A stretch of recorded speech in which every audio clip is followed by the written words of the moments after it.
Phone ഇതാ പുറത്തിറങ്ങാൻ ഏതാനും മണിക്കൂറുകളെ ബാക്കിയുള്ളൂ. അപ്പോൾ S25 Ultra എന്ന് പറയുന്ന ഫ്ലാഗ്ഷിപ്പ് ഫോണാണ് വരാൻ പോകുന്നത്. ഇതിന് മുമ്പുള്ള ഫ്ലാഗ്ഷിപ്പ് ഫോണാണ് S24 Ultra.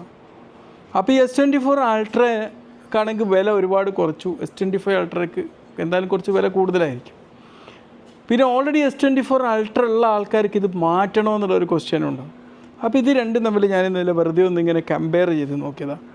ആ കമ്പയർ ചെയ്തപ്പോൾ ഉണ്ടായ കുറച്ച് കാര്യങ്ങളൊന്ന് പറയാമെന്ന് വിചാരിച്ചു. ഒന്നാമത്തേത് എന്ന് പറഞ്ഞാൽ S25 Ultra'ൻ്റേത് ഒരു റൗണ്ടഡ് ഡിസൈനാണെന്നാണ് പറയുന്നത്. ഒരു upgradation LED grade 5 titanium display ആണ്. ഇത് കുറച്ചുകൂടി ലൈറ്ററാണ്, സ്ലിമ്മറാണ്, കുറച്ചുകൂടി ഒരു 6.9 ഇഞ്ച് ഡിസ്പ്ലേ ആണ് വിത്ത് ചെറിയ തിന്നായിട്ടുള്ള ബേസൽസ് കൊണ്ടാണ്.